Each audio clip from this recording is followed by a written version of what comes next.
Introduction. Students, today we will learn about ecosystem. Okay, teacher. Anybody knows what is an ecosystem? Yes, teacher. A system that includes biotic factors and abiotic factors functioning together as a unit. Very good. What do you mean by biotic factors? It includes all the living things. And what is an abiotic factor? It includes all the non-living things such as sunlight, which helps living things to grow. Well said. In this lesson, you will learn the functioning of an ecosystem. Objectives. At the end of this lesson, you will be able to describe structure and function of ecosystem. Describe ecological pyramids. Explain ecological succession. Describe succession of plants. Explain nutrient cycling. Know ecosystem services. Ecosystem, structure and function. An ecosystem consists of all the biotic and abiotic factors in an area and their interactions.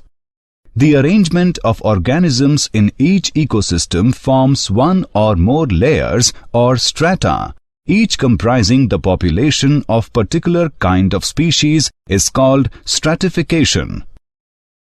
Stratification also occurs in large bodies of water such as lakes and oceans. In these, the layers are distinguished by light penetration, temperature, amount of dissolved oxygen, etc. The major functions of an ecosystem are productivity, decomposition, energy flow, nutrient cycling. Productivity. Primary productivity is the rate at which energy is converted by photosynthetic and chemosynthetic autotrophs to organic substances. It is expressed in terms of weight per gram square or energy kilocalorie per meter square. The rate of production of biomass is called productivity. It is expressed in per gram square per year. Productivity can be divided into gross primary productivity (GPP) and net primary productivity (NPP). The total amount of productivity in a region or system is gross primary productivity. A certain amount of organic material is used to sustain the life of producers and the remaining amount is net primary productivity (NPP). For example, a certain amount of GPP produced by a plant is utilized by the plant itself for respiration. NPP is equal to GPP minus energy lost in respiration. The rate of increase in the biomass of heterotrophs per unit time and area is called secondary productivity. Primary productivity depends upon the availability of nutrient and various environmental factors. Decomposition. Decomposition is the process in which the complex organic matter is broken down into simpler organic substances and ultimately into inorganic compounds. Detritus is the raw material for decomposition. Detrivores are those organisms which feed on the detritus and break it down into simpler compounds. There are following steps in decomposition. Fragmentation. It is the process of breaking down detritus into simpler compounds. Leaching. Natural process by which water-soluble substances such as fertilizers, pesticides are washed out from soil or wastes. Catabolism. The enzymatic conversion of the detritus into simple organic compounds and then into inorganic compounds is called catabolism. The enzymes are secreted by the decomposers like bacteria and fungi. Steps of decomposition. Humification. The process of formation of humus is called humification. The creation of humus in soil after interaction with bacteria which has broken down dead and dying biological matter into humus. The created humus decreases the rate of decomposition. Mineralization. It is the process in which the humus is degraded by certain microbes and inorganic nutrients are released. Energy flow. Producers are generally chlorophyll-bearing autotrophic organisms which prepare organic compounds from inorganic raw materials with the help of sunlight through the process of photosynthesis. The green plants are regarded as the producer in the ecosystem. A consumer is the organism that obtains nutrients or food from other organisms. This is also a heterotroph. All the animals shown in the figure are consumers and so on. Consumers are of two types. They are herbivore and carnivore. Herbivore. Herbivores feed directly on plants. They are also called first-order consumers. For example, grasshopper, deer, etc. are some herbivores of a terrestrial ecosystem. Protozoans, mollusks, crustaceans, etc. are some herbivores of an aquatic ecosystem. Carnivore. Carnivores are animals which feed or prey upon other animals. The carnivores which feed upon herbivores are called primary carnivores or second-order consumers. For example, frog, birds, fox, cat, etc. The animals which feed upon the primary carnivores are called secondary carnivores or third-order consumers. For example, owl, peacock, tiger, lion, etc. Secondary consumers are preyed upon by some larger carnivores. They are called tertiary consumers and so on.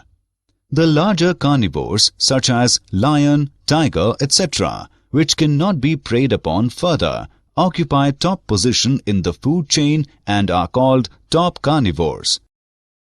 An animal which is able to consume both plants and animals are called omnivores. For example, human being. Decomposers are saprophytic microorganisms such as bacteria and fungi, which obtain their food from dead bodies of producers and consumers and their organic wastes. Decomposers are often called microconsumers because of their small size.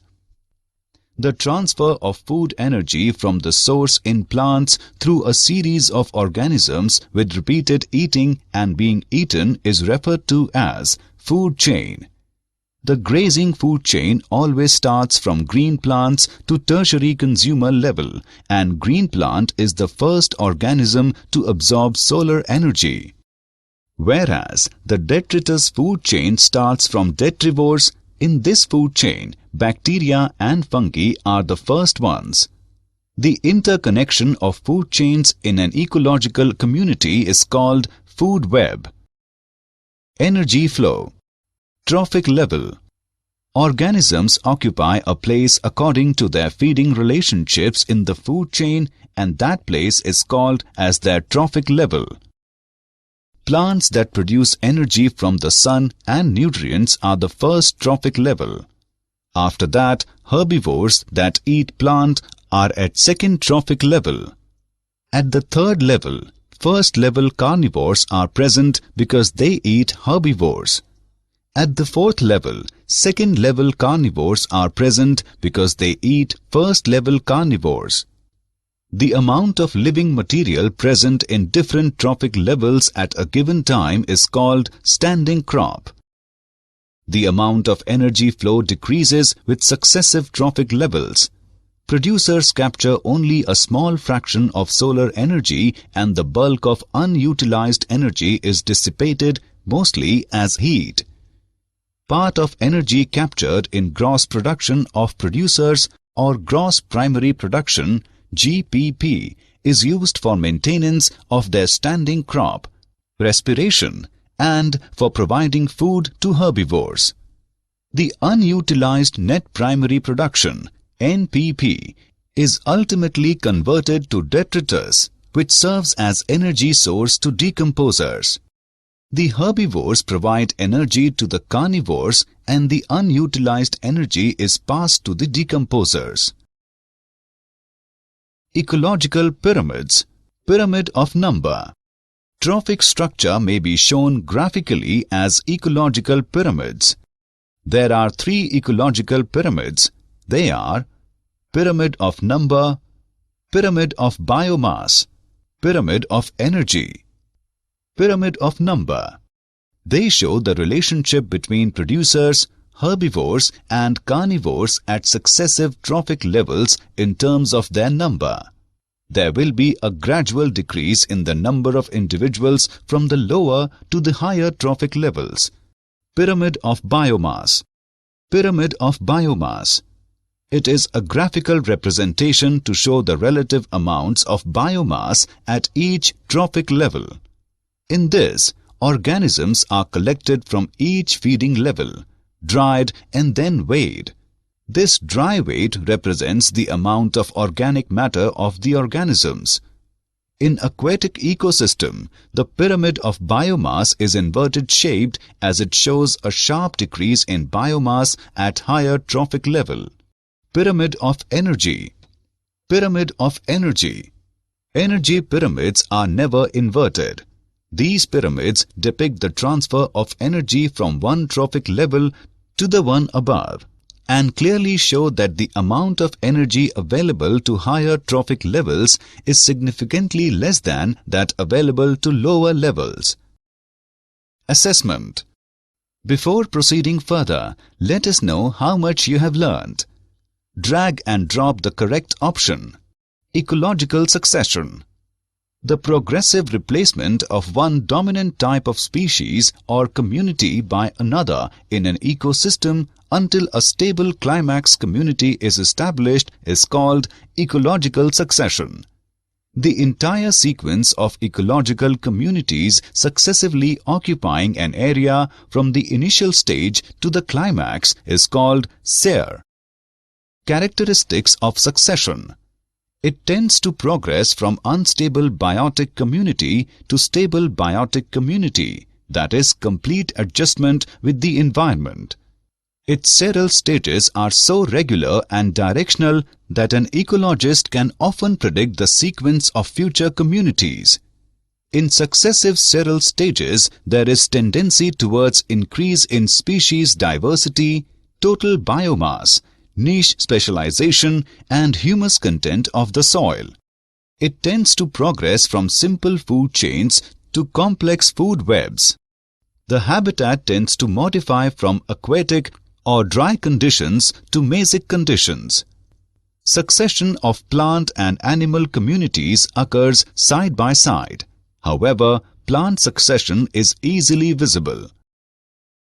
Types of succession. There are two types of succession: primary succession, secondary succession.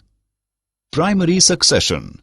It is a biotic succession that occurs on a substratum like bare rock, lava sediments, sand dunes, new island exposed out of the sea or a newly developed lake or pond, etc.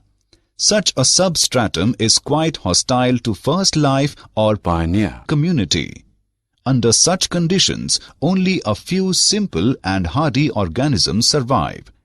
The sequence of succession stages of a primary succession is called Pricer.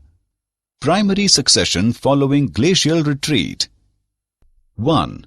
Bare rock left after the retreat of glacier. 2.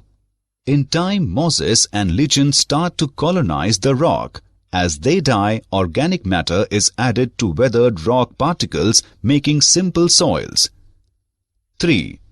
As the soils develop, grasses and small herbaceous plants start to grow. 4. Deeper soils hold more water. 5. Eventually, trees establish, leading to the development of a climax community on mature soils. Secondary succession. Secondary succession.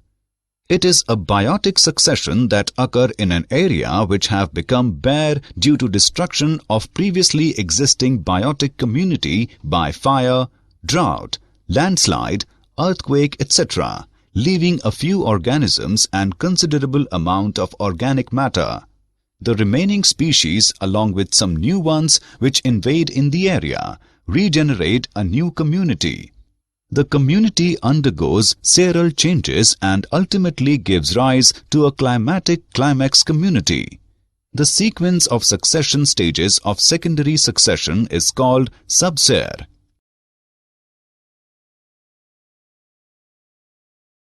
Succession of plants.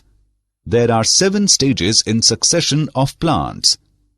Plankton stage. The spores of planktons reach to a newly formed water body through wind or animals. The planktonic stage mainly includes minute autotrophic organisms such as green flagellates, diatoms, and cyanobacteria. These are called phytoplanktons. The population of phytoplanktons is balanced by zooplanktons that feed on the phytoplanktons. Death and decomposition of phytoplanktons mix with silt and form a soft mud at the bottom of pond, which favor the growth of next seral stage. Rooted submerged stage. The soft mud mixed with organic matter favors the growth of submerged plants like Potamogeton, Hydrilla, Balisneria, Utricularia, Zenichelia, etc.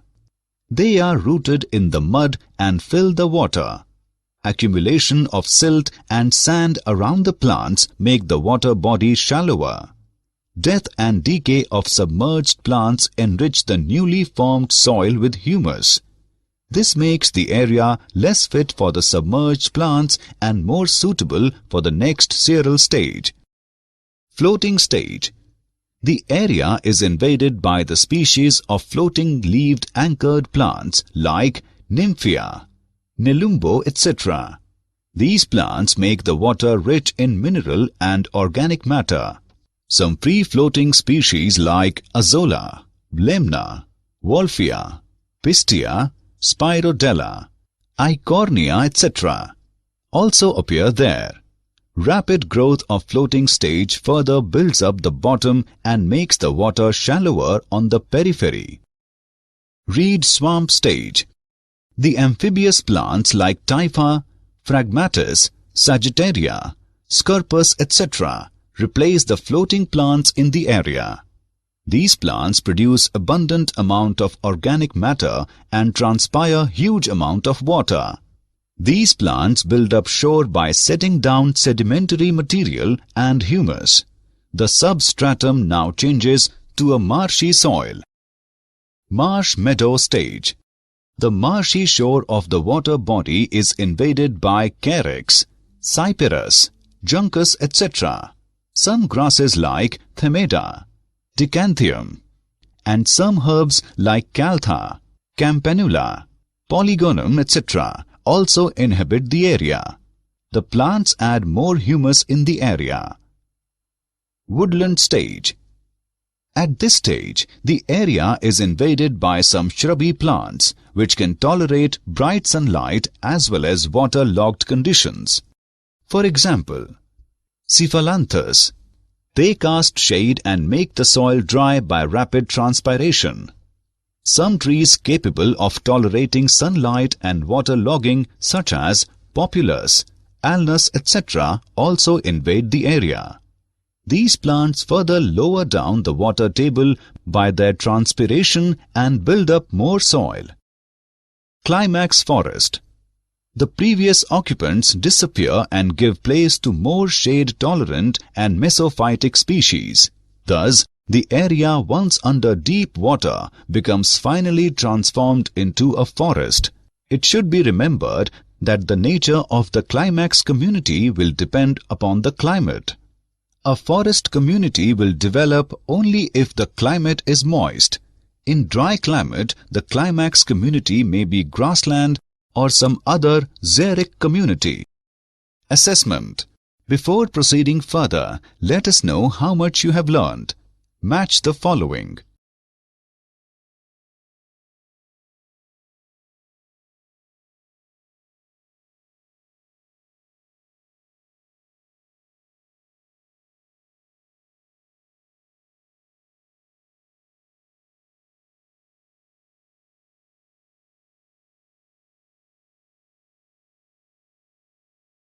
Nutrient cycle. The continuous exchange of nutrients, elements among organisms and between organisms and their physical environment is called biogeochemical or nutrient cycle. Types of nutrient cycle. Gaseous, sedimentary. The source of gaseous nutrient cycle is present in atmosphere. Examples of gaseous nutrient cycle are carbon, nitrogen cycle, etc. The source of sedimentary nutrient cycle is present in crust of earth. Examples of sedimentary nutrient cycle are phosphorus, potassium cycle, etc.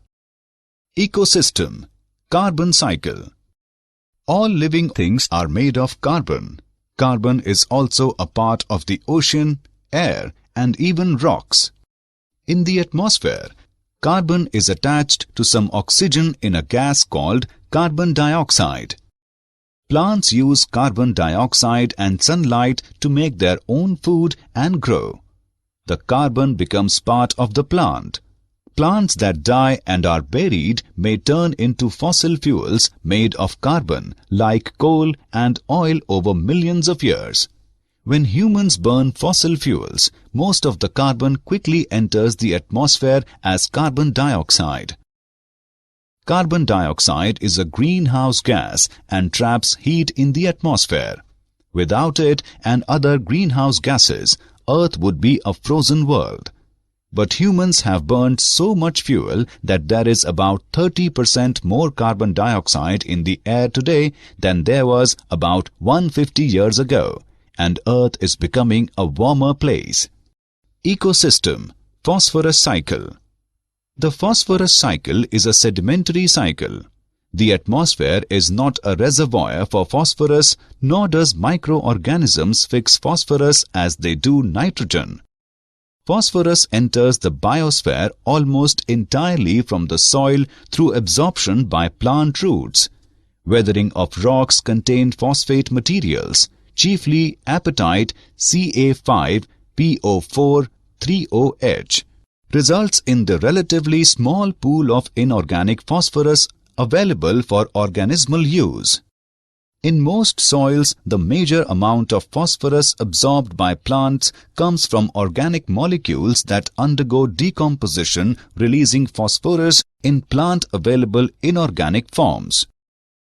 The release of organically bound nutrients to plant-available forms is termed mineralization.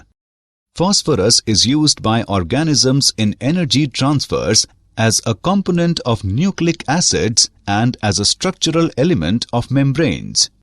Ecosystem services. Ecosystem provides following services: maintenance of gaseous composition of the atmosphere, climate control by forests and oceanic systems, natural pest control, formation and protection of soil, conservation and purification of water, nutrient cycling, etc. Did you know? In 1935, Arthur Transley, the British ecologist, coined the term ecosystem. With a few supplies and a sunny corner, it is possible to grow tropical fruit plants indoors. Across the globe, deforestation is a major contributor to climate change. Summary. Let us summarize what we have learned. An ecosystem consists of all the biotic and abiotic factors in an area and their interactions. The rate of production of biomass is called productivity. A certain amount of organic material is used to sustain the life of producers, and the remaining amount is net primary productivity. NPP is equal to GPP minus energy lost in respiration. Decomposition is the process in which the complex organic matter is broken down into simpler organic substances and ultimately into inorganic compounds. Herbivores feed directly on plants. Carnivores are animals which feed or prey upon other animals. An animal which is able to consume both plants and animals are called omnivores, for example, human being. The transfer of food energy from the source in plants through a series of organisms with repeated eating and being eaten is referred to as a food chain. The interconnection of food chains in an ecological community is called food web. Organisms occupy a place according to their feeding relationships in the food chain, and that place is called as their trophic level. Trophic structure may be shown graphically as ecological pyramids. The progressive replacement of one dominant type of species or community by another in an ecosystem until a stable climax community is established is called ecological succession. There are 7 stages in succession of plants: plankton stage, rooted submerged stage, floating stage, reed swamp stage, marsh meadow stage, woodland stage, climax forest. In carbon cycle, the reservoir pool is atmosphere or hydrosphere. In phosphorus cycle, the reservoir pool is lithosphere.